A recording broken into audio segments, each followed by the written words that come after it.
Saja saudara membuka Alkitab saudara bersama-sama dengan saya dalam kitab Ibrani pasal yang ke-6. 3 minggu yang lalu saya berbicara Ibrani pasal 11 ayat yang pertama. Saya akan lanjutkan dalam Ibrani pasal yang ke-6. Kita akan baca beberapa ayat dari ayat yang ke-11 sampai dengan ayat yang ke-20. Agak panjang, nanti saya ajak saudara boleh kita baca bergantian. Ibrani pasal yang ke-6, ayat yang ke-11 sampai dengan ayat yang ke-20. Lalu judul daripada perikopnya adalah berpegang teguh kepada pengharapan. Dan saya akan berbicara tentang meraih pengharapan. Bagaimana kita bisa mendapatkan pengharapan jadi sesuatu milik yang pasti. Ibrani pasal 6 ayat 11 sampai dengan ayat yang ke-20. Saya baca dengan ganjil dan sudah bersama-sama membaca ayat yang genap. Tetapi kami ingin supaya kamu masing-masing menunjukkan kesungguhan yang sama untuk menjadikan pengharapanmu suatu milik yang pasti sampai pada akhirnya. Jangan menjadi lambat, tapi benar-benar mereka yang beriman dan kesabaran mendapat bagian dalam apa yang dijanjikan Allah. Ayat yang ke-13, sebab ketika Allah memberikan janjinya kepada Abraham, ia bersumpah demi dirinya sendiri, karena tidak ada orang yang lebih tinggi daripadanya. Katanya, sesungguhnya aku akan memberkati engkau berlimpah-limpah dan aku membuat engkau sangat banyak. Yang ke-15, Abraham menanti dengan sabar, dan dengan demikian ia memperoleh apa yang dijanjikan kepadanya. Sebab manusia bersumpah demi orang yang lebih tinggi, dan sumpah itu menjadi suatu pemohon baginya yang mengakhiri segala bantahan. Ayat yang ke-17, karena itu untuk lebih meyakinkan mereka yang berhak menerima janji itu akan kepastian keputusannya, Allah telah mengikat dirinya dengan sumpah. Supaya oleh bahwa kenyataan yang tidak berubah-ubah, yang mana Allah tidak mungkin berdusta, kita yang mencari perlindungan oleh dorongan yang kuat untuk jangan membawa harapan terletak dalam kehidupan kita. Yang ke-19, pengharapan itu adalah sau yang kuat dan aman bagi jiwa kita yang telah dilabuhkan sampai ke belakang tabir. Di mana Yesus telah masuk sebagai perintis bagi kita, ketika ia menurut peraturan Melkisedek menjadi imam besar sampai selama-lamanya.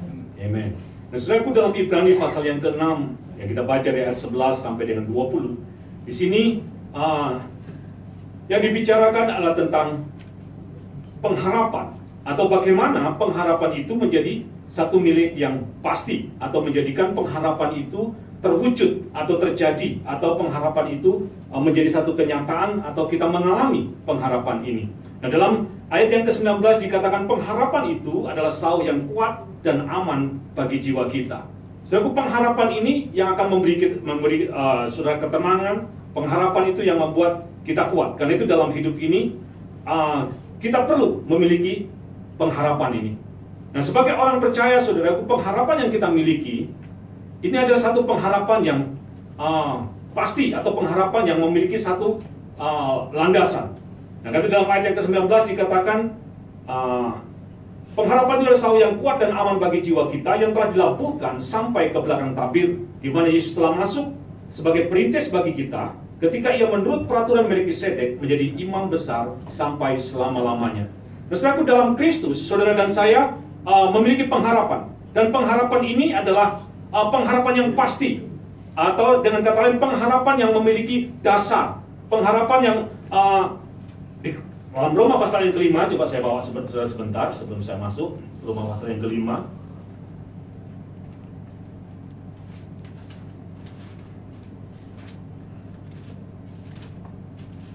Roma pasal yang ke-5, ayatnya yang kedua sampai dengan ayat yang 5, atau saya baca saja dari ayat yang pertama. Saya baca dengan cepat. Roma pasal yang 5, ayat 1 sampai dengan ayat yang keempat. Sebab itu kita yang dibenarkan karena iman, kita hidup dalam damai sejahtera dengan Allah oleh karena Tuhan kita Yesus Kristus.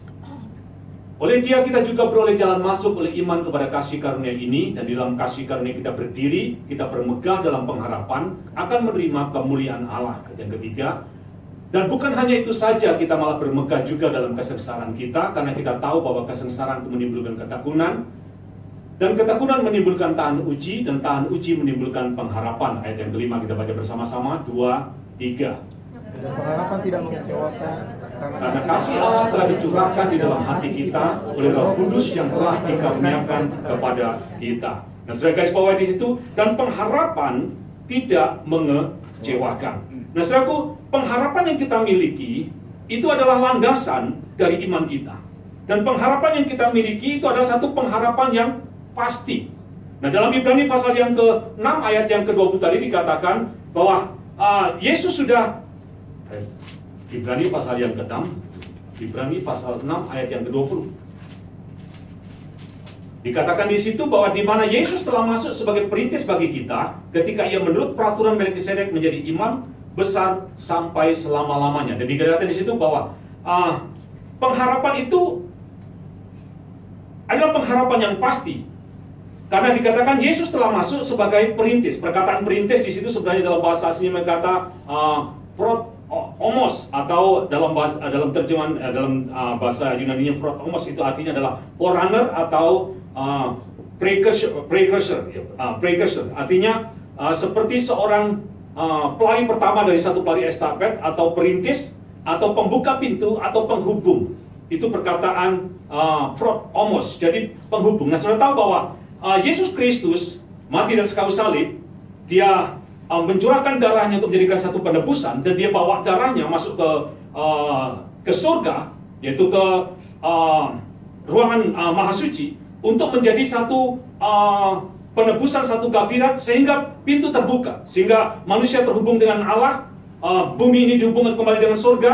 Nah, ini perkataan forerunner. Nah, karena itu kita di dalam Kristus, saudara, di dalam Yesus, pengharapan saudara itu adalah satu pengharapan yang pasti. Jadi apa yang pengharapan yang kita miliki itu memiliki satu jaminan, memiliki satu kepastian. Karena itu saudara bisa berpegang kepada pengharapan ini. Nah, sebelum saya masuk lebih jauh, saya sedikit jelaskan sebenarnya apa itu sebenarnya pengharapan ini. Pengharapan itu kalau kita jelaskan dalam menurut beberapa penjelasan, dikatakan pengharapan itu adalah kita menginginkan sesuatu hal untuk terjadi, atau pengharapan itu adalah satu mimpi yang ingin kita raih. Pengharapan itu juga sesuatu yang jauh di depan kita, atau sesuatu yang tidak kelihatan. Itu pengharapan. Kalau dalam menurut definisi dunia, pengharapan itu adalah wish, atau satu angan-angan, ya, satu angan-angan. Pengharapan itu juga diterjemahkan sebagai desire, satu keinginan, atau satu expectation, satu kerinduan, atau satu mimpi. Nah, setiap orang punya pengharapan, baik orang percaya atau nggak punya pengharapan, atau orang yang nggak percaya. Saya berikan contoh. Saudara, waktu kita kecil, kita semua punya pengharapan. Saya dulu waktu kecil saya kepingin, kalau besar saya pengen jadi seorang pejabat, atau paling rendah jadi kepala desa. Itu apa? Kita punya mimpi, kita punya apa? Keinginan. Nah, setiap kita punya apa? Mimpi. Kita punya keinginan. Ada orang yang punya mimpi jadi orang kaya, ada orang yang punya mimpi punya apa? Suaminya movie star. Ya, itu semua apa? Semua itu mimpi. Baik orang percaya ataupun orang nggak percaya, itu punya pengharapan. Nah, pengharapan seperti ini yang saya sebut dengan human hope atau natural hope. Nah, ini setiap orang percaya ataupun orang nggak percaya. Jadi punya namanya pengharapan. Nah, pengharapan yang seperti ini ada pada semua orang. Pada waktu kita dari saudara lahir, saudara punya pengharapan. Nah, tapi yang ingin saya bicarakan bukan natural hope ini. Yang dalam Ibrani pasal yang ke-6, itu bukan human hope atau natural hope, tapi saya akan berbicara tentang spiritual hope. Nah, saudaraku, setiap kita, setiap orang percaya maupun orang nggak percaya, itu punya pengharapan. Nah, waktu saudara percaya dan lahir, saya nggak bicara tentang natural hope ini, tapi yang ingin saya katakan adalah tentang spiritual hope ini. Waktu saudara percaya, saudara lahir baru, saudara biasanya banyak harapan-harapan kita atau mimpi-mimpi kita sebelum lahir baru itu seringkali hilang begitu saja. Itu seringkali mati. Nah, ini yang saya katakan, yang seringkali seluruh harapan-harapan kita sebelum kita lahir baru itu banyak kita dikuburkan, mati bersama-sama dengan manusia lama kita. Nah, karena itu waktu saudara lahir baru biasanya pengharapan-pengharapan kita ini dipurify, dimurnikan. Saya dulu waktu kecil, saudaraku, ada satu movie star yang cukup saya kagumi. Waktu saya kecil masih ada zamannya Rano Karno. Udah pernah dengar Rano Karno? Nah, saya waktu umur saya itu Rano Karno sangat terkenal.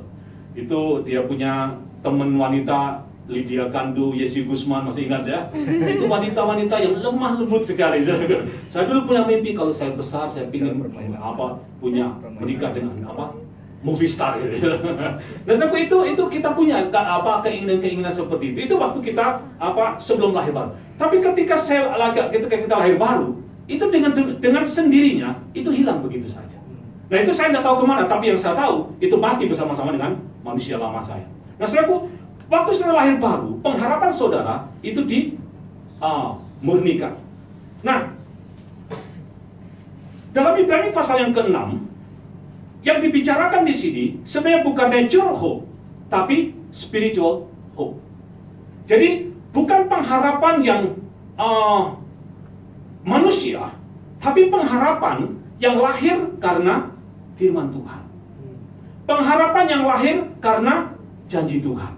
Nah, saya tunjukkan pada saudara, coba kita lihat sebentar dalam Ibrani pasal yang ke-6 ini. Nah, dikatakan di situ Abraham beroleh janji dan kemudian muncul pengharapan. Jadi spiritual hope atau divine hope itu adalah satu pengharapan yang lahir karena firman Allah. Satu pengharapan yang lahir karena janji Tuhan. Saya memberikan satu ilustrasi. Yohanes pasal 10 ayat 10, semua hafal. Aku datang, pencuri datang hanya untuk mencuri, membunuh dan membinasakan. Tapi aku datang supaya dombaku hidup dan hidup dalam segala kelimpahan. Nah, waktu saudara mendengar firman itu, saudara beroleh janji, saudara boleh pengharapan. Saya waktu terima firman itu, saya punya pengharapan bahwa saya akan hidup dan hidup dalam segala kelimpahan. Saya nggak akan kekurangan, saya nggak akan miskin, tapi saya akan hidup lebih daripada cukup. Nah, itu muncul pengharapan. Suatu pengharapan seperti inilah yang saya sebut dengan divine hope. Ini yang saya sebut dengan spiritual hope. Nah, pengharapan seperti ini, itu pengharapan yang pasti, pengharapan yang memiliki dasar, pengharapan yang memiliki jaminan. Nah, jadi pengharapan yang seperti ini kita bisa pegang. Ini kita bisa wujudkan sampai menjadi satu kenyataan. Nah, contoh yang lain, kalau sudah baca dalam Mazmur pasal 1 ayat yang ketiga, dikatakan kalau orang yang kesukaannya merenungkan firman Tuhan, apa saja yang diperbuatnya berhasil.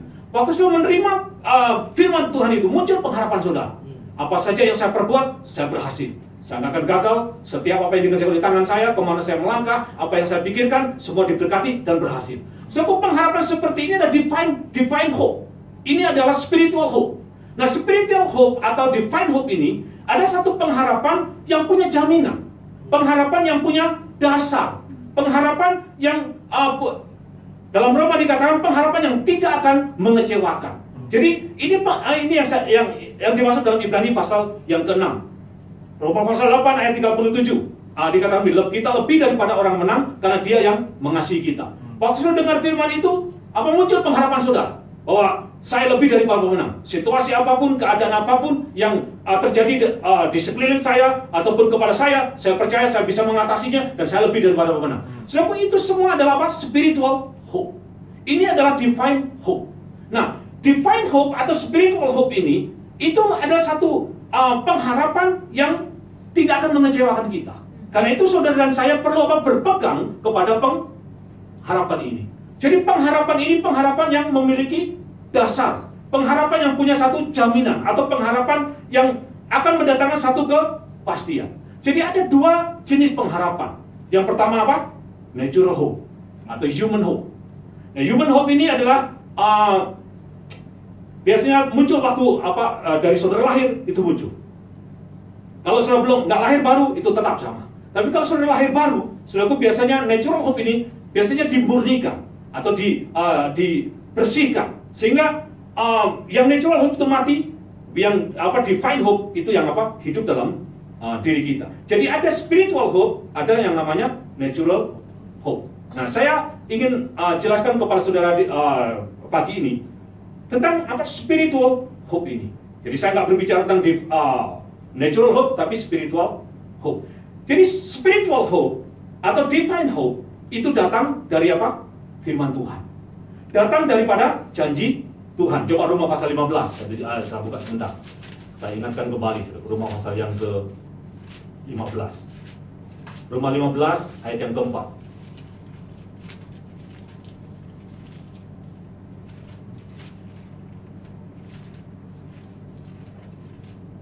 Sebab segala sesuatu yang ditulis dahulu telah ditulis untuk menjadi pelajaran bagi kita, supaya kita teguh berpegang pada pengharapan oleh ketekunan dan penghiburan dari kitab suci. Dikatakan di situ, kita berpegang pada pengharapan yang datang melalui penghiburan dari kitab suci. Jadi pengharapan itu datang melalui kitab suci atau scripture atau logos. Jadi logos atau Alkitab yang dibukakan itu akan mendatangkan kepada kita apa? Pengharapan. Jadi waktu sudah baca Alkitab, sudah dibukakan, disingkapkan, sudah mengerti, nah itu memunculkan kepada kita pengharapan atau divine hope atau spiritual hope ini. Ibrani pasal yang ke-6 bahwa pengharapan itu datang melalui janji Tuhan. Jadi melalui janji Tuhan, melalui firman Tuhan, saudara memiliki pengharapan. Mungkin boleh ditampilkan diagram.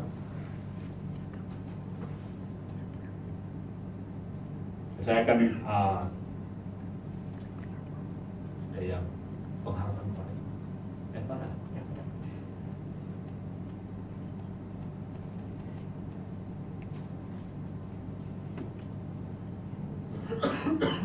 Oke, ya. Nah, ini saya akan sudah perhatikan di sini. Nah, saudara lihat di sini itu minggu yang lalu ya. Saudara lihat dari logos atau scripture atau Bible itu mendatangkan kepada kita itu pengharapan atau hope. Jadi hope ini datang karena logos atau karena janji Tuhan yang dibukakan atau yang disingkapkan. Nah, suatu pengharapan ini muncul karena janji Tuhan. Nah, pengharapan dalam Ibrani pasal 11 iman adalah dasar dari semua yang kita harapkan. Nah, pengharapan ini adalah substance. Substance ini artinya bahan dasarnya. Jadi kalau sudah punya pengharapan, maka sudah punya modal untuk kita berjalan dalam iman. Kalau kita sedikit pengharapan, dan sedikit iman kita juga. Banyak pengharapan, maka banyak juga iman kita atau besar iman kita. Jadi pengharapan itu adalah substance. Nah, pengharapan ini adalah sesuatu yang invisible, sesuatu yang tidak kita lihat. Kita menginginkan sesuatu yang jauh di depan, yang tidak kelihatan. Juga pengharapan ini adalah apa? Blueprintnya atau cetak biru. Kalau satu bangunan yang belum dibangun biasanya ada namanya arsitek biasanya gambar satu cetak biru. Dan pengharapan ini ada di dalam areal rohani, spiritual area. Nah, bagaimana dalam Ibrani pasal yang ke-6 tadi dikatakan bahwa ayat yang ke-11, coba kita lihat sebentar ke sana. Ibrani pasal yang ke-11, pasal yang ke-6, ayatnya yang ke Ibrani pasal 6, ayat yang ke-11. Tetapi kami ingin supaya kamu masing-masing menunjukkan kesungguhan yang sama untuk menjadikan pengharapanmu suatu milik yang pasti sampai kepada kesudahannya. Ayat yang ke-12. Agar kamu jangan menjadi lamban, tetapi menjadi penurut-penurut mereka yang oleh iman dan kesabaran mendapat bagian dalam apa yang dijanjikan Allah. Sudah lihat ayat yang ke-12 itu dikatakan yang oleh iman dan kesabaran mendapat bagian dalam apa yang dijanjikan Allah. Jadi dikatakan di situ bahwa ayat yang ke-11 untuk menjadikan pengharapanmu suatu milik yang pasti sampai kepada akhirnya. Dan kemudian dikatakan di situ mereka yang oleh iman dan kesabaran mendapat bagian dalam apa yang ditentukan oleh Allah. Nah, saudaraku, apakah ini saya ingin jelaskan saudara, boleh label tadi.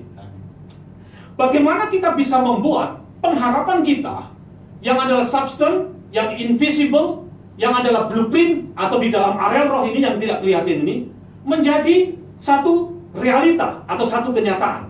Nah, karena itu dikatakan di situ pengharapan ini menjadi sesuatu yang menjadi satu kenyataan. Dalam ayat yang kedua dikatakan melalui apa? Iman dan kesabaran. Nah, sudah perhatian itu perkataan faith Dan kemudian saya lihat antara hope dan faith itu saya tulis apa? Long suffering atau kesabaran. Kesabaran di situ pakai dalam bahasa aslinya mereka kata makrotomia atau long enmity atau long suffering, yaitu satu sikap yang sabar atau yang dengan bahasa yang bagus itu apa? Panjang sabar, long suffering. Nah, saudaraku, ini perkataan kesabaran. Jadi kesabaran di situ ada banyak kata long suffering. Jadi untuk kita bisa mewujudkan pengharapan kita menjadi satu kenyataan, menjadi realita, itu perlukan apa? Iman dan kesabaran. Nah, iman itu adalah evidence, iman itu bentuk. Iman itu yang membuat yang invisible kepada visible. Iman itu yang membuat blueprint itu menjadi reality atau di print out-nya. Nah, iman ini yang membuat apa yang ada di spiritual area kepada apa? Physical area. Jadi ini iman. Nah, jadi pengharapan itu menjadi sesuatu yang nyata itu melalui iman. Oleh iman. Tapi untuk kita sampai kepada iman, kita harus melewati yang namanya apa? Kesabaran atau long suffering ini. Long long suffer, ya, long suffering. Nah, jadi pengharapan itu menjadi satu kenyataan melalui apa? Iman dan kesabaran. Yang membuat nyata itu adalah iman melalui satu proses yang panjang, yaitu yang disebut dengan apa? Kesabaran ini atau long suffering ini. Jadi pengharapan dengan iman itu sebenarnya adalah sesuatu yang memang kita tidak bisa pisahkan, seperti dua sisi mata uang yang tidak bisa dipisahkan. Jadi untuk kita bisa berjalan dalam iman, kita perlu pengharapan. Sudah nggak punya pengharapan, sudah nggak akan punya iman. Jadi pengharapan dan iman itu seperti dua sisi mata uang yang kita nggak bisa dipisahkan. Nah, pengharapan, bagaimana pengharapan itu menjadi sesuatu yang menjadi milik kita yang pasti atau menjadi satu kenyataan, itu harus melalui yang namanya oleh iman dan melalui kesabaran. Nah, saya akan menjelaskan apa long suffering ini atau journey-nya ini. Jadi perjalanan yang ingin saya jelaskan. Nah, banyak orang, saudaraku, miss atau gagal waktu mereka ada di antara hope dengan apa? Faith. Jadi tadi dikatakan bahwa biarlah kamu membuat pengharapan itu menjadi sesuatu milik yang pasti. Dan ayat 12 dikatakan mereka lakukan itu melalui apa? Iman dan kesabaran. Jadi iman dan kesabaran inilah yang membuat saudara, hope saudara itu menjadi satu reality. Jadi untuk kita sampai kepada iman, kita harus melewati satu proses yang namanya kesabaran ini, atau makrotomia ini, atau long suffering ini. Jadi ini yang kita harus perhatikan. Nah, banyak orang gagal waktu ada di dalam perjalanan ini. Jadi yang saya ingin katakan pada saudara bahwa journey ini antara hope dengan faith, journey atau long suffering ini, banyak orang yang apa? Give up di sini. Banyak orang yang kayak hilang pengharapannya di tengah jalan. Dan disinilah perjuangan kita. Disinilah air mata kita. Jadi long suffering atau journey ini banyak orang yang miss. Banyak orang yang lose hope di sini. Nah, karena itu untuk saudara bisa sampai atau mewujudkan pengharapan saudara menjadi satu kepastian, maka saudara perlu kesabaran. Perlu yang namanya ketekunan ini. Saya teringat dulu, saudaraku. Malvin, ada di sini Malvin? Nggak ada. Nggak ada, Malvin. Oh, lagi ke WST. Sudah saya ingat dulu Malvin, saudara. Malvin itu badannya besar sekali. Waktu dia bergumul di Singapura, saudara, untuk dapat satu job. Dan waktu itu keadaannya ya lumayan sulit. Saya lihat orang badannya besar begitu, saudara. Bisa nangis juga. Saya pikir nggak bisa nangis. Ternyata waktu mengalami yang namanya proses ini, di situ ada air mata. Nah, banyak orang give up. Saya ingat dulu Mami, udah Pak, kalau nggak dapat ya sudah saya pulang. Banyak orang mau give up. Tapi karena teman-teman yang lain mendukung, dia jadi kuat, diteguhkan, didoakan, akhirnya dia peroleh kekuatan. Dalam kesabaran itu, justru kalau saya lihat, Mami mendapat apa yang Didoakan. Jadi ketekunan ini sangat penting, kesabaran ini sangat penting. Nah, banyak orang kehilangan atau melepaskan pengharapan waktu ada di long suffering. Banyak orang yang nggak tahan dengan yang namanya long suffering. Coba katakan long suffering. Kalau bicara long suffering itu memang nggak enak. Tapi banyak orang yang lose hope ini. Banyak orang yang give up di sini. Waktu dia long suffering ini. Nah, karena itu sangat penting saudaraku. Saudara bertahan waktu saudara ada dalam proses ini. Jadi banyak kita yang nggak tahan dengan proses ini. Nah, dalam Roma pasal yang ke-5 dikatakan saudaraku, kabar baiknya adalah bahwa pengharapan kita itu tidak akan mengecewakan. Karena itu saudara harus bertekun, saudara harus bertahan dalam proses ini. Jangan pernah menyerah dengan pengharapan yang Tuhan berikan kepada saudara. Jangan pernah saudara lepaskan pengharapan yang pernah Tuhan berikan kepada kita. Nah, seringkali waktu Tuhan memberikan kepada kita satu janji, Tuhan memberikan kepada kita satu pengharapan, kita seringkali give up di tengah jalan. Kita seringkali melepaskannya begitu saja. Karena itu kita nggak melihat kegenapan dari janji-janji Tuhan. Jadi saudara harus bertekun, saudara harus bertahan, saudara harus berpegang teguh kepada pengharapan yang Tuhan berikan kepada kita. Nah, ada beberapa hal penting yang ingin saya bagikan kepada saudara, yang seringkali distract kita, yang seringkali kita, atau saya katakan seperti satu kendala, yang seringkali membuat kita itu give up. Ada 4 hal yang ingin saya bagikan dengan cepat. Yang pertama, yang perlu saudara perhatikan itu adalah time. Coba katakan bersama saya, time. Sebab banyak orang percaya yang gagal di sini. Seringkali kita tidak sabar dalam menantikan kegenapan dari janji Tuhan. Ketika kita menerima janji dan kemudian kita melihat janji Tuhan itu lama nggak digenapi, nah seringkali kita nyerah. Seringkali kita lose hope. Seringkali kita lepaskan begitu saja pengharapan kita. Saudara berdoa, terus lama nggak lihat jawaban. Kita give up. Kita lose hope lagi.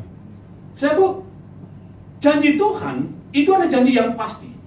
Abraham dikatakan diikat dengan sumpah. Perjanjian baru bukan hanya Tuhan bukan hanya dengan sumpah, tapi perjanjian kita itu jauh lebih baik. Karena Yesus telah membuat perjanjian dengan Bapaknya, dan kita adalah hasil daripada perjanjian itu. Jadi saudara punya janji yang lebih baik. Karena itu saudara bisa berpegang kepada janji Tuhan ini. Nah, banyak orang gagal waktu menunggu. Banyak orang nggak sabar menantikan kegenapan dari janji Tuhan atau jawaban dari apa yang kita doakan. Kalau saudara membaca dalam Ibrani pasal yang ke-6 tadi katakan, diberikan contoh tentang Abraham. Abraham waktu menerima janji Tuhan, dia usia 75 tahun, dia dipanggil Tuhan keluar dari Ur Kasdim. Dia keluar, dan Tuhan berkata, aku akan memberkati engkau akan menjadi bapak bagi banyak bangsa. Waktu Abraham menerima janji itu, dia tunggu 10 tahun, bayangkan. 1 tahun, tidak ada. 2 tahun, tidak ada. 3 tahun, tidak lihat. 4 tahun, tidak lihat. 5 tahun, tidak lihat. 10 tahun, tidak lihat. Nah, Sarah mulai lose hope. Sarah berpikir begini, mungkin bukan dari saya. Saya punya hamba, Hagar. Abraham, mungkin melalui Hagar, kamu boleh mendapatkan keturunan itu. Ini ide daripada siapa? Sarah. Tahu-tahu Abraham serius sudah diambil. Sudah 10 tahun Abraham nunggu. Dia lose hope juga. Dia ambil Hagar dan lahir Ismail. Waktu dia menanti begitu lama, dia juga bisa tidak sabar juga. Tapi Tuhan berkata kepada Abraham, bukan melalui Hagar keturunanmu, tapi melalui Sarah. Akhirnya dia tunggu lagi. Dia nantikan lagi. Saya tahu, tadi 10 tahun, seandainya Abraham nggak gagal, mungkin tahun ke-11 dia dapat. Tapi karena dia give up, terus kemudian Tuhan berkata bukan dari Hagar, tapi dari Sarah, dia tunggu lagi. Berapa tahun dia tunggu? 15 tahun. Lebih panjang dari 10 tahun. Jadi 15 tahun. Nah, saudara lihat, 15 tahun dia tunggu. Dia tunggu. Dan saudara lihat dia selama 10 10 tahun, 15 tahun, 25 tahun dia tunggu. Dan Alkitab mencatat, dia nantikan pada usia yang ke-100, Abraham memperoleh kegenapan dari janji. Nah, saudaraku, waktu itu sangat penting. Jadi, Abraham, dia bisa juga give up. Tapi yang ingin saya katakan, saudaraku, kalau Tuhan berjanji, Tuhan itu pasti menepati. Nah, kadang-kadang kita tidak memperoleh karena kita apa? Give up. Karena kita lepaskan pengharapan itu. Kita nyerah, saudara. Nah, kalau kita berpegang kepada pengharapan atau janji yang kita terima, saudara, dan ini kita berpegang teguh, kita tidak menyerah, maka pengharapan itu pasti akan terwujud. Ya? Kalau saya lihat waktu Abraham dia menunggu 15 tahun kemudian, habis 10 tahun dia gagal, kemudian menunggu tahun 15. Kemudian karena dia tunggu dengan sabar, kemudian Tuhan menyatakan dirinya kepada Abraham. Dia berkata kepada Abraham, aku adalah El Shaddai. Dia pada usia 99 tahun. Saudara, pengharapan ini karena dipegang, saudaraku, maka Tuhan menyatakan dirinya. Karena itu di dalam proses pengharapan kepada iman, itu saudaraku yang saudara tunggu, itu saudara sebenarnya apa? Rema. Karena itu iman itu datang dari mana? Boleh diagram lagi. Rema itu datang dari apa? Rema. Jadi rema ini adalah datang dari apa? Firman Tuhan, pengharapan yang ada di dalam diri kita, janji-janji Tuhan yang ada dalam diri kita, itu apa? Dihidupkan kembali. Jadi waktu Abraham, Tuhan menyatakan diri, aku adalah El Shaddai, sudah lihat di situ, tahun depan Abraham dengan Sarah memperoleh keturunan. Jadi kita perlu perhatikan waktu ini. Nah, banyak orang gagal waktu menunggu ini. Banyak kita tidak sabar. Kita kepengen cepat-cepat, saudara. Kita mau segala sesuatu adalah apa? Instan gitu, sak-saknya gitu. Nah, saudaraku, kita harus belajar apa? Sabar dalam pengharapan untuk menjadi satu kenyataan. Itu harus kita lewati yang namanya kesabaran atau long suffering. Jadi waktu itu berperan. Waktu Tuhan mengurapi Daud, waktu Tuhan mengurapi Daud untuk menjadi raja, dia pada usia sekitar 16 sampai 17 tahun. Waktu dia diurapi menjadi raja, dia tidak langsung jadi raja. Dia tunduk di bawah kepemimpinan Saul. Dia menjadi pegawai daripada Saul. Dan bahkan dalam perjalanan, saudaraku, Daud ini dimusuhin oleh Saul. Bahkan bukan hanya itu, dia diusir dan menjadi buronan daripada Saul. Usia 16 tahun, dia diurapi. Dalam perjalanan yang cukup panjang. Kalau saya lihat dia menjadi raja pada usia 30 tahun. Jadi, dalam perjalanan yang panjang ini, dia mengalami yang namanya long suffering. Tapi ya, janji Tuhan itu pasti terjadi. Semua janji Tuhan itu pasti digenapi. Bilangan berkata bahwa Allah bukan manusia yang bisa berdusta, masakan dia berbicara dan dia tidak menepatinya. Jadi semua janji Tuhan, semua perkataan Tuhan itu pasti terjadi.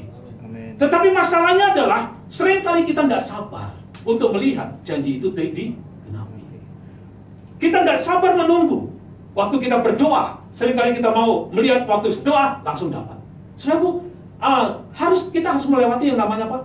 Proses ini. Jadi banyak orang yang gagal waktu mereka sampai kepada yang namanya time ini. Jadi time ini kita harus apa? Perhatikan. Jadi waktu saudara menerima janji Tuhan, saudara harus apa? Bertekun. Coba katakan bersama saya, bertekun. Bertekun. Kita harus bertekun.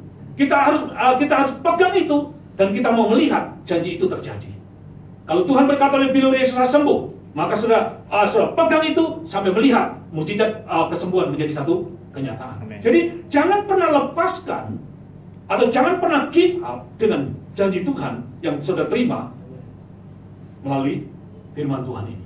Jadi firman Tuhan atau janji Tuhan itu memberikan satu divine hope kepada kita, spiritual hope. Itu adalah benih yang ada dalam diri kita. Dan benih ini kita perlu apa? Kita perlu jaga. Kita perlu pegang sampai benih itu tumbuh.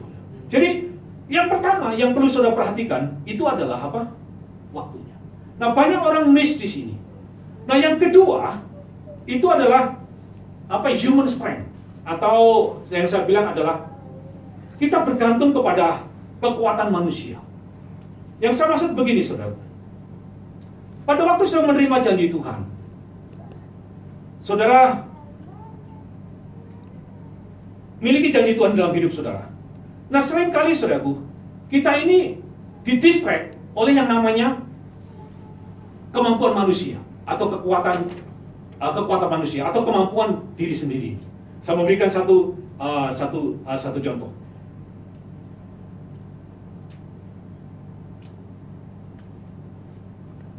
Saya berikan satu contoh seperti ini.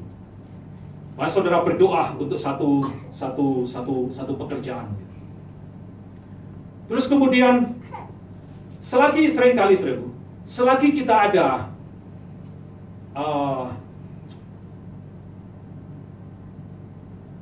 kita berpatokan kepada yang ada pada kita. Selagi saya ada degree, selagi saya ada pengalaman, saya pasti akan dapat apa? Pekerjaan.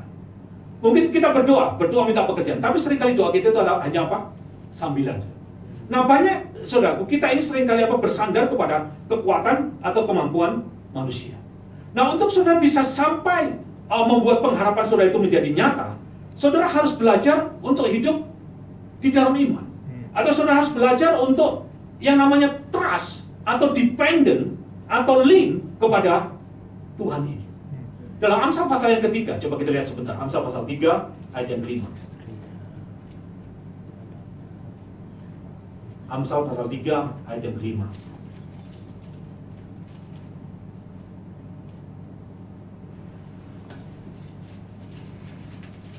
Di situ dikatakan, janganlah bersandar, percayalah kepada Tuhan dengan segenap hatimu, dan janganlah bersandar kepada pengertianmu sendiri. Nah, saudaraku, untuk bisa pengharapan kita itu menjadi satu kenyataan, kita harus melalui satu proses.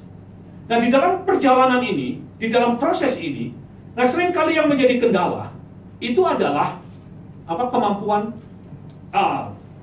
diri kita. Nah, kadang-kadang kita merasa diri kita bisa, atau kita ada option lain. Seringkali kita melepaskan apa yang kita harapkan. Jadi kemampuan kita itu kadang-kadang menjadi satu kendala. Karena itu Amsal katakan, percayalah kepada Tuhan dengan segenap hatimu dan janganlah bersandar kepada pengertianmu sendiri. Jadi belajar untuk bergantung total, percaya total, atau bersandar total kepada Tuhan. Saudaraku, kalau kita bersandar bergantung total kepada Tuhan, saudaraku, berkat Tuhan itu ada di atas orang-orang yang bergantung, berharap, bersandar kepada Tuhan. Karena itu dalam Yeremia pasal 17 dikatakan, terkutuklah orang yang mengandalkan kekuatannya sendiri, tapi diberkati orang yang menaruh pengharapannya kepada Tuhan. Nah, saudaraku, kemampuan manusia atau kekuatan kita itu bisa distract kita waktu kita berjalan menuju kepada iman. Tadi saya katakan bahwa seringkali, saudaraku, kalau kita melihat itu sesuatu masih ada option atau selagi kita bisa, seringkali kita akan melepaskan apa yang kita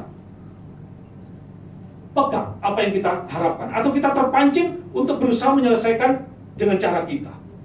Saya memberikan contoh lain lagi. Lalu saudara berdoa untuk pasangan, pada kita yang orang muda. Saudara berdoa untuk pasangan. Kadang-kadang saudara merasa selama saudara bisa dengan cara saudara, mungkin saudara melihat, saya lumayan kok, penampilan saya lumayan, saya juga punya degree, saya juga dari keluarga yang bagus, saya pasti bisa dapat pasangan yang baik. So, kadang-kadang kita depend kepada apa yang ada pada kita. Nah, karena itu kita seringkali itu akan distract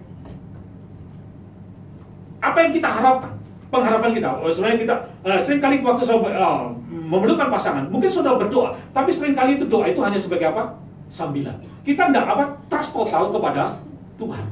Jadi keberadaan kita, kemampuan kita itu bisa distract kita untuk kita menuju kepada iman. Nah, banyak kali kita seperti itu. Kendala yang pertama waktu. Kendala yang kedua itu adalah kekuatan manusia atau kemampuan diri kita, keberadaan kita. Itu yang seringkali mengalihkan atau membuat kita itu belok dari perjalanan dan pengharapan kepada iman ini. Jadi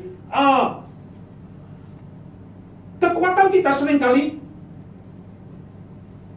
distract kita. Saya berikan contoh yang lain.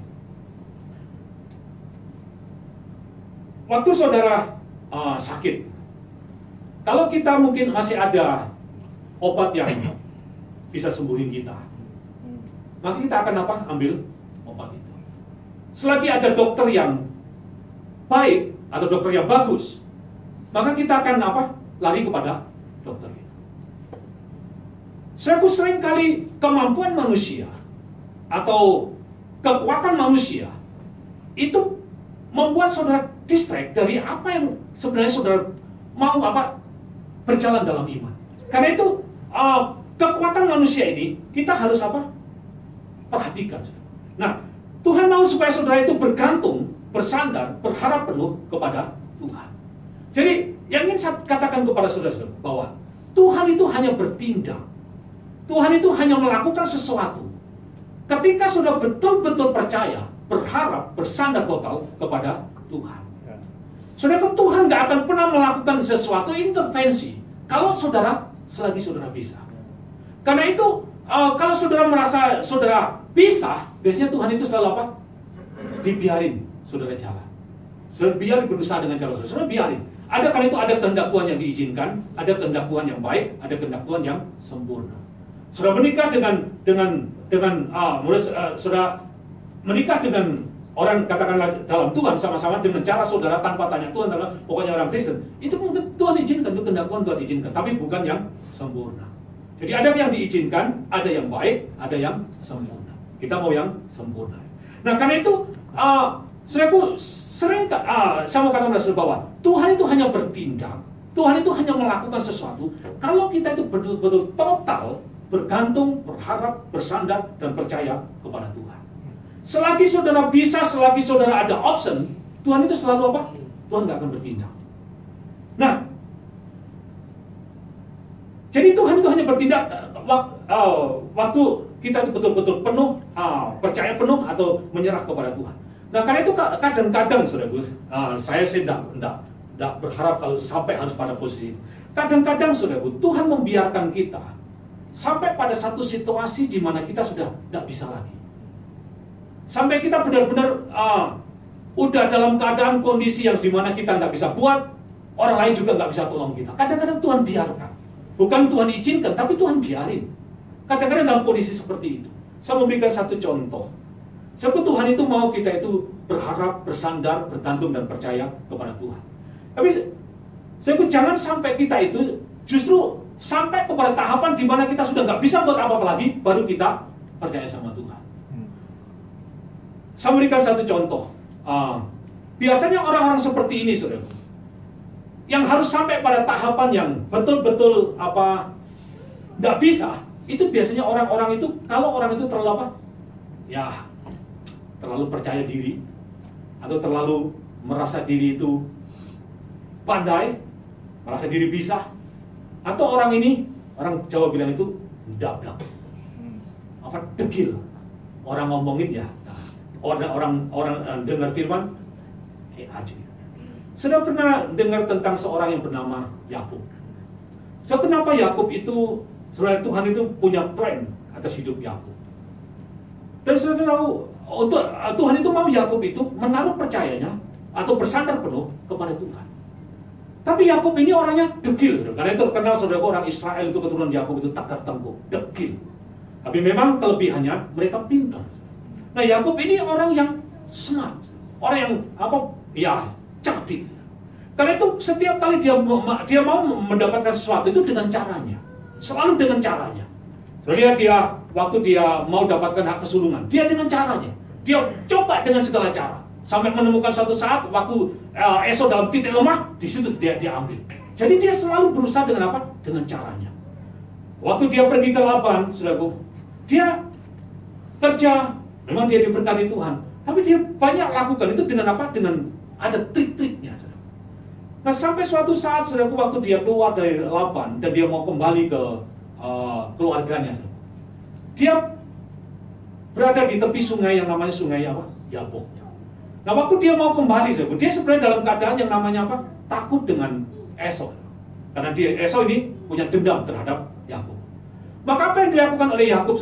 Dia ini orang yang smart, orang yang brilian.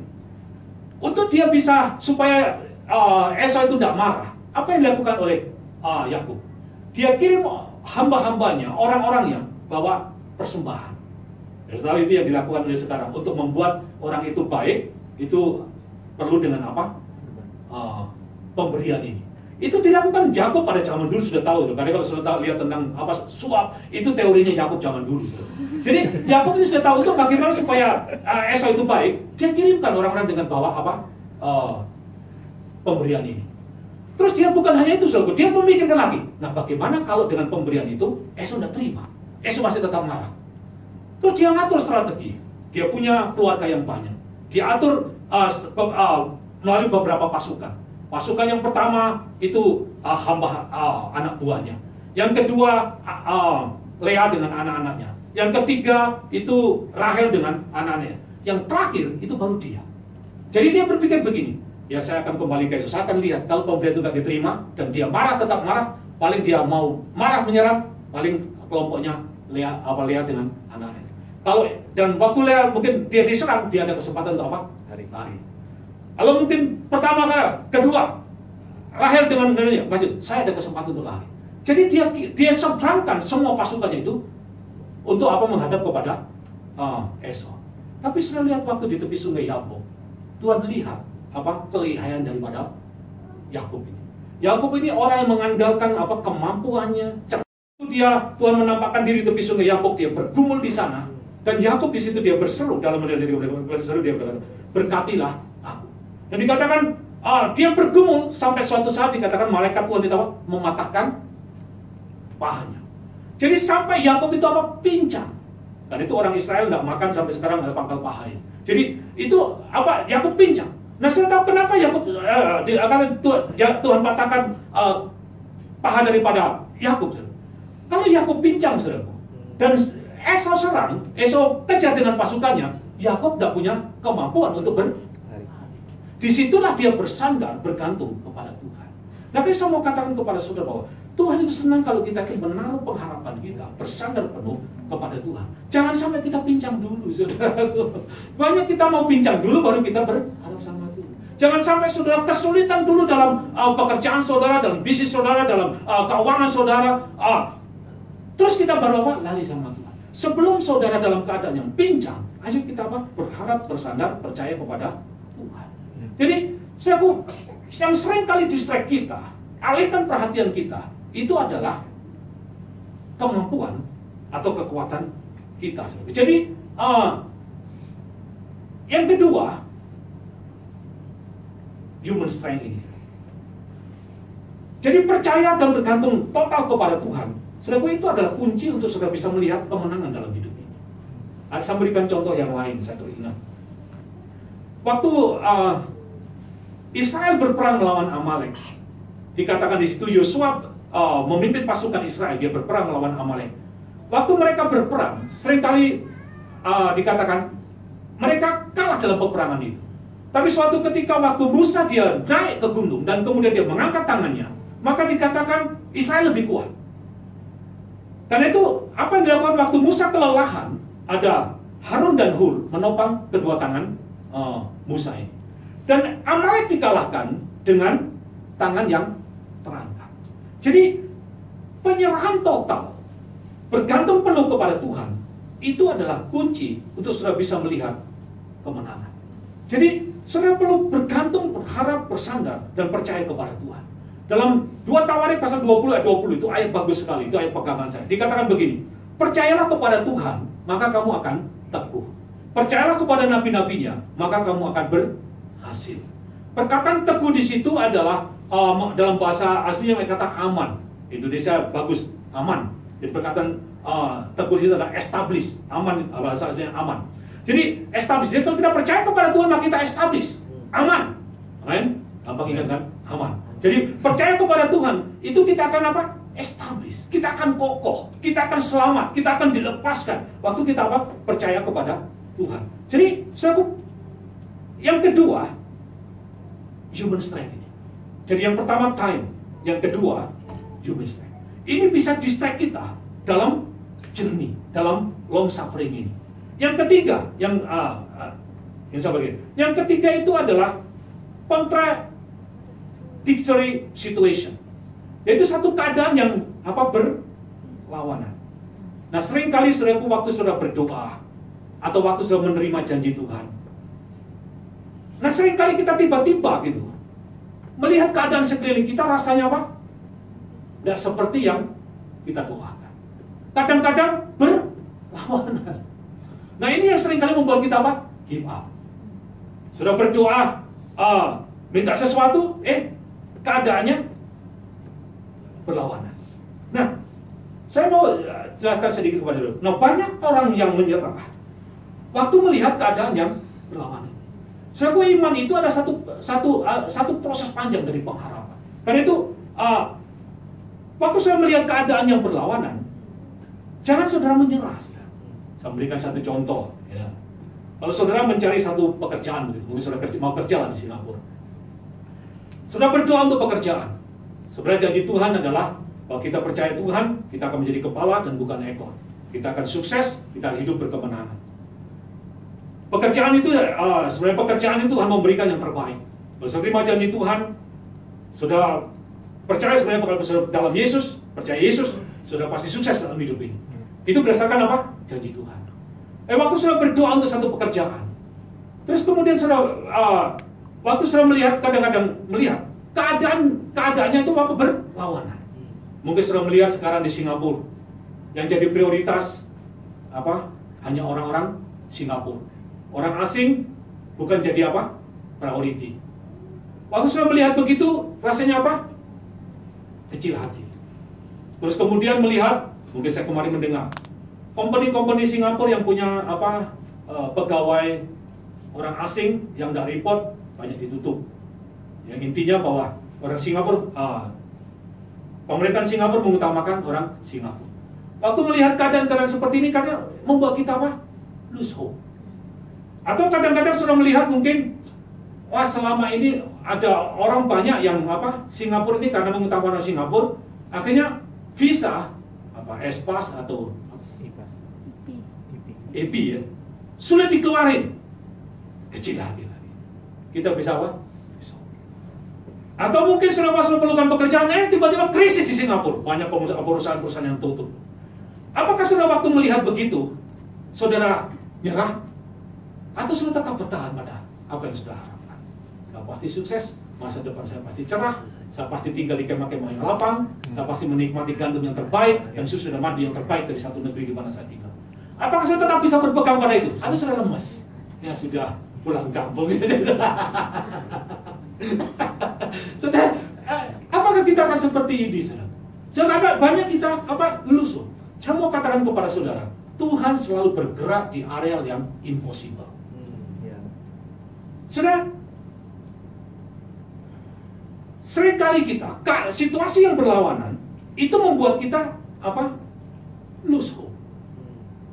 Memberikan contoh yang lain lagi. Mungkin saudara sakit, saudara berdoa untuk sembuh. Sudah doa, besoknya nggak sembuh, tambah tambah parah lagi. Doa tambah kenceng, tambah parah lagi. Saudara, seperti situasinya nggak mendukung.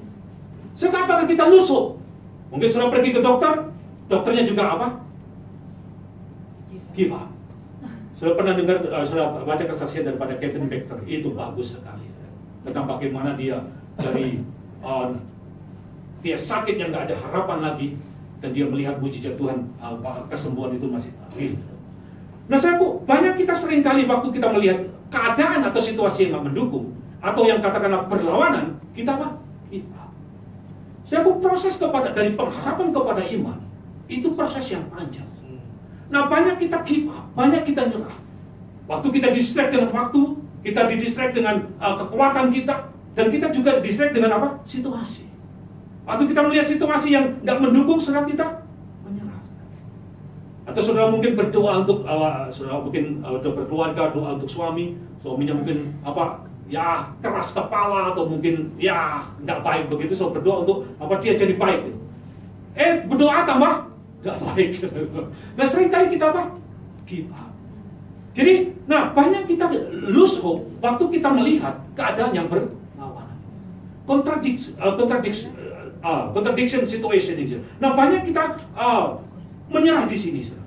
Nah, kalau saudara melihat Abraham, saudara, waktu dia menerima janji Tuhan, dia 75 tahun dia terima janji Tuhan, sampai usia 99 tahun, dia nggak mengalami itu. Dia dikatakan, akhirnya katakan apa? Dia melihat, sudah tidak ada apa? Tidak ada dasar lagi untuk berharap. Dia sudah sangat tua dan rahim Sarah sudah tertutup lagi. Udah tidak mungkin. Saya udah keadaannya udah nggak mendukung. Tapi saya mau katakan pada Tuhan selalu bergerak di area yang yakin. Apa yang tidak mungkin bagi manusia, disitulah Tuhan justru bertindak. Kalau selagi ada kemungkinan, saudaraku, kalau Tuhan bertindak, saudaraku, yang dipermuliakan itu seringkali bukan Tuhan. Seringkali kita merasa diri kita, wah, saya yang lakukan. Karena itu Tuhan seringkali, memang Tuhan bisa campur tangan waktu saudara. Tapi Tuhan itu seringkali bertindak waktu sudah apa? Impossible, sesuatu yang impossible. Disitulah Tuhan bertindak. Nah, waktu dikatakan kandungan Sarah sudah tertutup dan dia sudah sangat tua dan nggak mungkin lagi. Tapi justru disitulah mujizat terjadi. Nah, keadaan yang berlawanan ini seringkali membuat kita hilang pengharapan kita. Saya memberikan contoh yang lain lagi. Waktu Yusuf menerima satu janji, dia terima satu mimpi, terima pewahyuan bahwa dia akan menjadi pemimpin. Saya tahu apa yang dialami oleh Yusuf. Waktu dia menerima mimpi itu, bahwa dikatakan matahari, bulan, dan bintang itu semuanya sujud kepada dia. Waktu dia cerita mimpi itu, justru keadaannya justru enggak mendukung. Apa yang terjadi, saudara-saudara yang benci dengan dia, sampai saudara lihat proses yang panjang yang dialami oleh Yusuf. Dia dijual, dia jadi budak, dia masuk ke dalam penjara. Satu keadaan yang tidak mendukung. Kalau kita melihat seluruh proses daripada Yusuf, dari dia dijual sampai dia ada di dalam penjara, itu proses penderitaan yang cukup panjang. Rasanya waktu dia menerima bahwa dia akan menjadi pemimpin, waktu dia ada menjadi budak daripada Potifar, pasti dia bisa kehilangan pengharapannya. Waktu dia apalagi dia masuk ke penjara, itu sudah bisa lose hope. Tapi dia berpegang kepada janji Tuhan. Dalam keadaan yang justru dalam keadaan yang berlawanan, yang kontradiksi, udah nggak mungkin. Tapi disitulah Tuhan berkarya. Saya mau katakan kepada saudara, situasi yang berlawanan jangan membuat saudara kehilangan pengharapan saudara. Janji Tuhan itu pasti digenapi. Kalau saudara punya pengharapan, saudara pegang teguh, maka pengharapan saudara itu pasti akan menjadi milik yang pasti. Saudaraku, kita perlu berpegang teguh pada pengharapan. Saya cerita sedikit. Waktu saya minta istri bukan orang Indonesia, kulit putih, bisa main piano, bahasa Inggris, ini high standar, high quality, high standar. Saya waktu sekolah Alkitab, itu saya ini nggak punya apa-apa. Mau ke kota lain aja nggak pernah. Yang tahu itu Sidoarjo, Surabaya, paling jauh Malang. Itu paling jauh, nggak pernah kemana-mana. Mintanya orang luar negeri. Pendidikan hanya di kampung. Nggak ada dasar. Terus kemudian waktu saya habis selesai sekolah Alkitab, yang saya bawa itu hanya Alkitab dan tas kosong, nggak ada uang. Saya dikirim ke luar pulau, ke daerah waktu itu di Timur. Saya pun di daerah sana, daerah itu waktu itu diisolasi sebelum merdeka.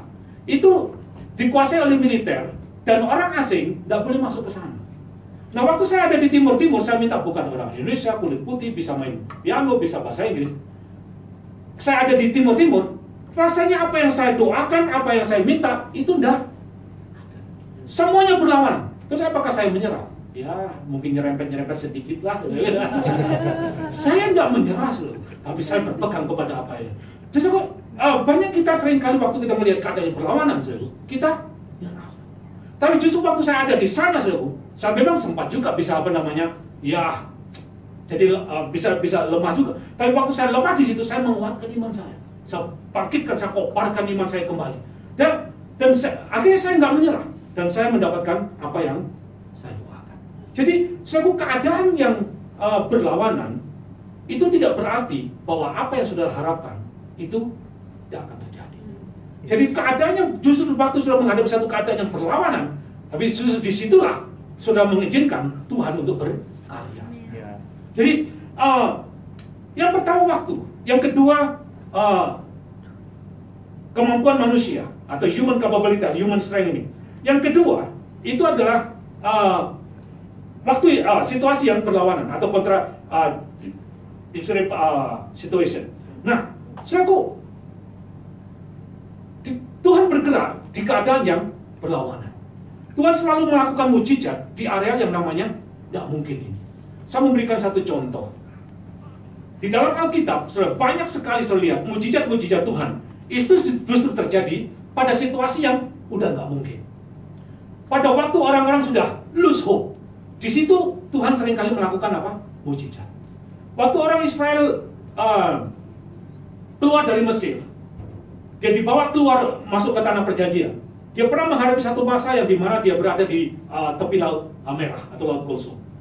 Dan waktu dia tepi Laut Kulsum ini, dan kemudian ada tentara Firaun yang memburu mereka, mereka menghadapi satu keadaan yang berlawanan dari apa yang dijanjikan Tuhan. Tuhan berkata bahwa akan menikmati susu dan madu di tanah perjanjian. Dan waktu dia melihat Laut Kulsum dan tentara Firaun, saudaraku, mereka lusuh. Mereka melihat bahwa padang gurun itu akan menjadi kuburan mereka. Jadi apa yang Tuhan janjikan rasanya sudah nggak mungkin terjadi. Tapi saya mau katakan kepada waktu justru mereka ada di pihak Firaun, waktu mereka ada di tepi Laut Merah, di situ Tuhan intervensi. Tapi saya mau katakan kepada saudara bahwa Tuhan selalu bergerak di area yang nggak mungkin. Sudah pernah mendengar kesaksian tentang orang lumpuh yang ada di kolam Bethesda kemarin ada seri. Waktu orang lumpuh di kolam Bethesda itu dikatakan dia mengharapkan untuk terjadinya dia masuk waktu terjadi goncangan air di sana. Tapi waktu dia ada goncangan, tapi selalu orang lain yang mendahului. Dia udah kehilangan harapan, udah nggak mungkin untuk dia sembuh. Yesus berkata, maukah kamu sembuh? Dia berkata, nggak ada orang yang mau. Dia udah nggak mungkin. Tapi semua kata kepada justru dalam keadaan yang sudah nggak mungkin, disitulah Tuhan bertindak. Sebab Tuhan selalu bergerak di area yang nggak mungkin. Kalau sudah belajar Alkitab, sudah belajar di Alkitab, semua mujizat-mujizat Tuhan itu terjadi pada waktu yang nggak mungkin. Dalam Yohanes pasal yang ke-11, sudah pernah mendengar cerita tentang Lazarus. Waktu Lazarus sakit, murid-murid Tuhan berkata, sahabatmu itu sakit. Tapi Yesus berkata, dia nggak sakit, dia tidur. Terus, saya lihat sebenarnya Yesus tahu bahwa Lazarus ini memang sakit keras dan dia akan mati. Setelah Lazarus mati, baru kemudian Yesus berkata, ayo kita pergi ke sana. Waktu dia pergi ke kuburan Lazarus,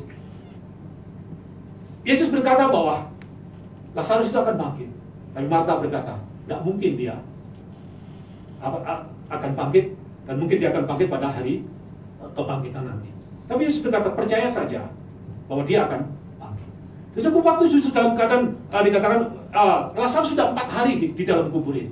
Satu keadaan dikatakan udah membusuk, udah nggak mungkin. Tapi Yesus berkata, buka penutup kuburan itu, dan kemudian dia panggil Lazarus keluar. Sebab justru dalam keadaan yang sudah tidak mungkin, tapi disitulah Tuhan bertindak. Karena itu Alkitab berkata, tidak ada perkara yang mustahil bagi orang tidak ada perkara yang mustahil bagi Tuhan. Dan Markus 11, nggak ada perkara yang mustahil bagi orang yang percaya. Sebab Tuhan selalu bergerak di area yang tidak mungkin. Karena itu orang-orang percaya sebenarnya satu genetik dengan Tuhan. Kalau Tuhan membuat yang nggak ada yang mustahil bagi Tuhan, maka juga nggak ada yang mustahil bagi orang yang percaya. Karena kita ini lahir dari Allah. Kita ini satu genetik dengan Tuhan. Kita ini sama dengan Tuhan.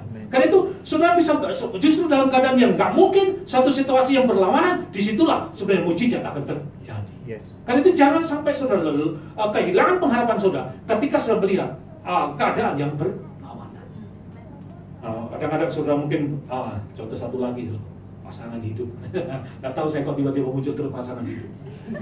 Mungkin misalkan berdoa saudara yang belum menerima pasangan hidup, Tuhan akan memberikan yang terbaik untuk saudara. Saudara, kadang-kadang waktu kita berdoa untuk pasangan hidup, terus kemudian melihat umur kita jalan 27, 28, loh kok belum ketemu. Mungkin kadang-kadang kita terlalu milih, mungkin gitu. Terus kita nggak ketemu. Terus wah, udah 9, 29. Terus kemudian wah, kita cari sembarang orang untuk kita doa. Kita akan menderita. Saya saja dapat yang dari Tuhan sempurna, masih bisa punya masalah. Itu punya masalah, ada masalah gitu. Ada, saudara, beda-beda pendapat masih ada. Saudara bayangkan, yang sempurna dari Tuhan bisa ada masalah. Apalagi yang kita cari sakara PDW. Oh, hati kita akan jadi masalah besar, saudara. Karena itu kita perlu dari Tuhan. Nah, kadang-kadang kita bisa kehilangan pengharapan kita waktu kita melihat apa keadaan kita, bisa mau kata kepada saudara, jangan pernah lose hope. Spiritual hope itu pasti terjadi. Saudaraku, kalau saudara menerima janji Tuhan dan saudara berpegang dan saudara percaya, pasti terjadi. Jadi pertama waktu, yang kedua kekuatan manusia, yang ketiga keadaan yang berlawanan, yang keempat yang terakhir. Ini yang keempat, ini yang perlu diperhatikan. Yang sering kali yang membuat kita itu gagal, saudaraku, itu roh yang takut, ketakutan, the spirit of fear ini. Nah, dalam Yakobus pasal pertama, coba kita lihat Yakobus pasal pertama.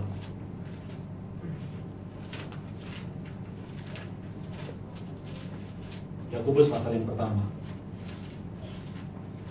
ayat yang ke-6.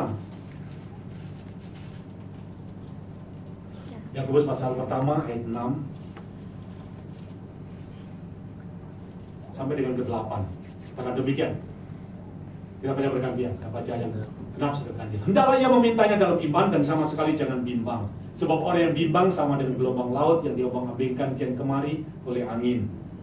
Orang yang demikian janganlah mengira bahwa ia akan menerima sesuatu dari Tuhan. Ayat yang ke-8 sama-sama 2, 3. Sebab orang yang berbuah hati tidak akan tenang dalam hidupnya. Nah, setelah di situ katakan kalau kamu berdoa dan kemudian bimbang, maka kamu nggak akan memperoleh atau menerima sesuatu daripada Tuhan. Nah, saudaraku, yang keempat yang seringkali distract kita itu adalah takut.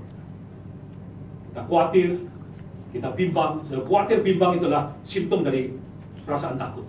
Jadi kita mulai khawatir, kita mulai ragu, kita takut, maka itu akan membuat kita tidak memperoleh apa yang saudara doakan. Saudara, ketakutan, kekhawatiran, bimbang itu bukan dari Tuhan. Dalam kitab 2 Timotius pasal pertama dikatakan Tuhan nggak memberikan kepada kita roh ketakutan. Ketakutan, khawatir, bimbang itu adalah apa? Intimidasi daripada musuh. Itu adalah pekerjaan daripada si jahat yang distract kita.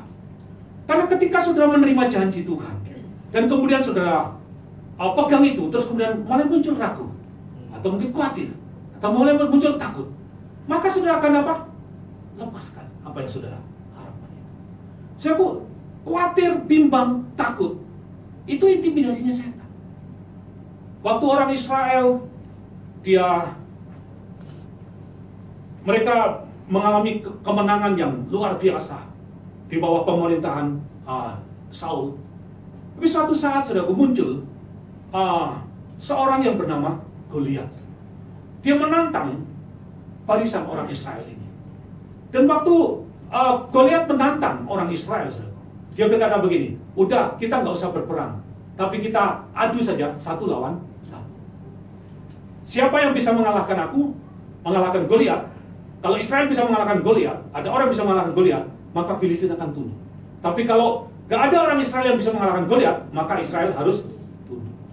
Saudaraku, Goliat ini yang badannya besar, perawakan yang tinggi, itu mengintimidasi orang Israel.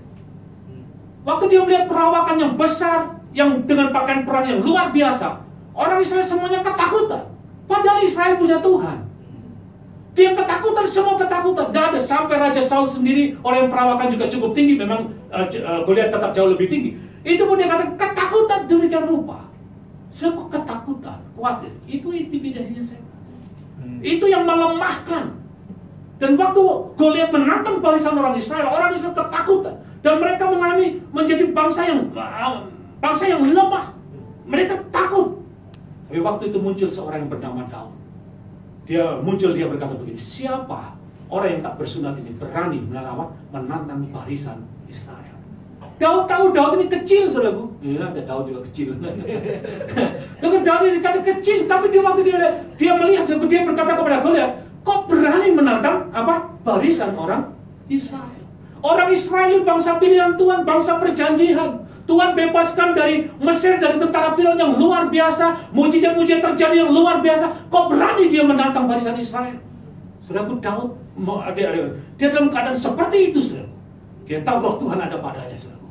Dan ketakutan itu bukan datang daripada Tuhan. Dia berkata, apa yang akan diberikan kepada orang yang bisa mengalahkan Goliat. Waktu dia berkata seperti itu, sudah membangkitkan semangat orang Israel kembali.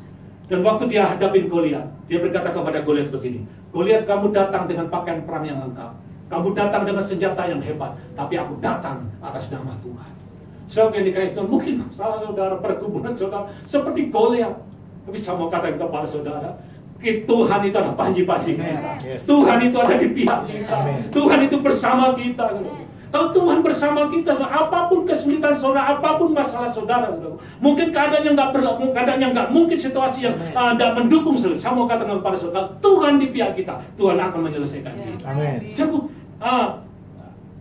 Hal ini jangan sampai distract kepada kita. Sebenarnya waktu, kekuatan manusia, dan juga yang keadaan yang berlawanan, dan yang keempat, roh yang takut ini. Ketakutan ini jangan dibiarkan ada pada kita. Jadi ketakutan itu akan melemahkan kita. Ketakutan atau kekhawatiran bimbang itu akan membuat kita kalah, saudara. Dan seringkali saudara nggak bisa mengalami janji. Karena apa? Khawatir ini. Kita nggak dapatkan janji karena kita bimbang. Kita nggak dapatkan janji karena kita apa? Takut, saudara. Karena itu Yesus berkata, adakah kekhawatiranmu itu menambah sehasta pada jalan hidup? Kekhawatiran, bimbang, takut itu nggak pernah tolong saudara, nggak membantu saudara. Itu adalah intimidasi daripada setan yang akan dijadikan pintu untuk dia menyerang, menghancurkan saudara.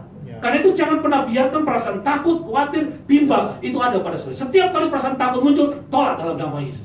Ketika kekhawatiran, bimbang muncul dalam pikiran saudara, tolak dalam nama Yesus. Saudara terus berpegang kepada janji Tuhan. Karena ketika saudara bimbang, saudara ragu, saudara takut, saudara, ini yang membuat saudara tidak mengalami yang namanya janji Tuhan. Saya memberikan contoh yang lain lagi, saudara. Waktu Tuhan berjanji kepada orang Israel bahwa dia akan menduduki tanah perjanjian, Tuhan Musa mengutus 12 pengintai untuk melihat tanah perjanjian itu. Waktu 12 pengintai disuruh melihat tanah perjanjian, mereka melihat tanah perjanjian yang luar biasa. Bahwa tanah perjanjian itu sebenarnya tanah yang akan diberikan kepada orang Israel. Udah pasti tanah itu akan menjadi milik orang Israel. Tapi waktu 12 pengintai itu pergi melihat tanah yang baik, yang 10 orang dia melaporkan keadaan negeri itu sangat baik. Tapi kemudian dia berkata begini, dia menambah yang lain. Orang yang tinggal di sana itu raksasa-raksasa. Senjata mereka itu sangat canggih. Mereka itu luar biasa hebat-hebat. Terus dia berkata apa? Tidak mungkin kita bisa menaklukkan tanah perjanjian. Sudah berkata apa? Tidak mungkin. Sedangkan Alkitab katakan, segala sesuatu itu possible bagi orang percaya. Amin. Jadi dia berkata tidak mungkin kita ke sana. Wah, itu seperti satu intimidasi daripada setan yang masuk ke seluruh orang Israel. Sudah lihat waktu 10 orang melaporkan itu, orang Israel semuanya ketakutan. Mereka berkata, wah kita tidak mungkin pergi ke sana. Dan waktu itu mereka semua mulai melawan Musa, mulai marah dengan Musa. Tapi kemudian ada 2 orang yang berdiri, Yosua dengan Kaleb, dua orang dari pengintai berkata, tunggu dulu, diam dulu. Perhatikan dulu. Memang negeri itu sangat baik. Dan memang orang-orang yang tinggal di sana itu memang raksasa-raksasa, senjata perang mereka canggih. Mereka memang jauh lebih hebat daripada kita. Itu kalau kita bandingkan dengan diri kita. Tapi ketahui, penunggu mereka sudah tinggalkan mereka. Terus kemudian dia berkata apa? Sedangkan Tuhan ada bersama-sama dengan kita. Dia berkata, bukan mereka yang akan menelan kita habis, tetapi sebaliknya kitalah yang akan menelan mereka. Sebab dikasih Tuhan. Ketakutan, khawatir, bimbang, itu dia akan mendapatkan janji Tuhan. So lihat 10 orang dari pengintai itu, mereka nggak sampai ke tanah perjanjian. Yang hanya sampai ke tanah perjanjian, yang mengalami tanah perjanjian, itu hanya Yosua dan Kaleb. So saya mau katakan para saudara, janji Tuhan, firman Tuhan itu pasti digenapi. Saudara akan mendapatkan apa yang saudara terima janji itu melalui iman dan kesabaran. Karena itu oleh iman dan melalui kesabaran ini, saudara akan mendapatkan semua yang dijanjikan Tuhan. Karena itu jangan biarkan ketakutan atau khawatir atau bimbang itu menguasai hidup saudara. Jadi pagi ini saya mau katakan pada saudara, dari bagaimana pengharapan itu bisa menjadi satu kenyataan. Ibrani pasal yang ke-6 ayat 12 dikatakan, melalui iman dan kesabaran. Bahwa oleh iman kita bisa mewujudkan itu. Tapi juga prosesnya panjang, yaitu melalui kesabaran. Karena itu yang diperlukan adalah kesabaran. Yang diperlukan dalam proses kesabaran ini, yang ada 4 hal yang sudah perlu perhatikan. Waktu. Yang kedua, kemampuan manusia. Yang ketiga, itu adalah keadaan yang berlawanan, yang seringkali bisa distrik kita. Dan yang keempat, itu adalah perasaan takut, khawatir, atau bimbang. Jangan sampai distrik kita. Yang ingin saya katakan kepada saudara, kalau Tuhan berbicara dan sudah terima janji Tuhan, pegang janji itu sampai janji itu terjadi. Jangan lepaskan, karena Tuhan pasti menepati dan melaksanakan semua yang dijanjikan. Yes.